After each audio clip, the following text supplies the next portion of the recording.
ঠিক আছে। ভাই আমি 4 দিন ধরে অবশ করে রয়েছি আপনার এমপি বানাবার নিকা। আল্লাহ আমার কথা শুনছে। হ্যাঁ ঠিক আছে, বুঝতে পারছি। আর কি দরকার? ভাই আমার বাড়িতে চাল নাই, 2 দিন ধরে না খাই রয়েছি। 2টা চালের বস্তার ব্যবস্থা করে দিলে ভালো হইতো। হেই বেটা, ভাই কেন চালের বস্তা নেবো আর এসে এমপি হারার না চাল নিয়ে চাও, কোনো বাজেটই তো আর নাই, বাইরে বাইরে চাল নাই, না খেয়ে রয়েছে। তুই ধরো চাল নাই। আমার বাড়িতে চালের অভাব নাই, এখনো 20 বস্তা চাল আছে। আমি তো ঘরে যাই নাই কে, সেখানে জানি না ঘরে চাল আছে 20 বস্তা, জানিয়া জান গা। আচ্ছা ঠিক আছে, তুমি মেলা বড় উপকার করলা। আমি তো আর একলা এতদিনে হারুম না, এরা গাড়ি ডেকে নিয়ে তুমি থাইকো, বস্তা কিন্তু উড়িয়ে দেন রাখবো। আচ্ছা ঠিক আছে। এই তোর এগুলো বাপের চাল, তোর বাপের চাল ওগুলা? হ্যাঁ, তোর বাপে কিনে ট্যাক্স জায়গা। ভাই তুমি বাকি কত কত পারলা, তোমার কত কষ্ট করে এমপি বানাইলাম। তোর টাকা দিয়ে পেয়েছি, এই তোর টাকা দিয়ে পেয়েছি। তুই হলো কর্মচারী, তোর আমি ভাড়া করে রাখছি।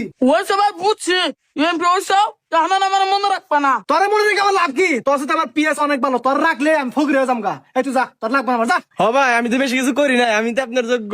ওই উত্তরপাড়ার একজন আপনার 1 বিঘা জমি দান করে দিছি। এই তো তুই হলে কিছু জমি দিতে।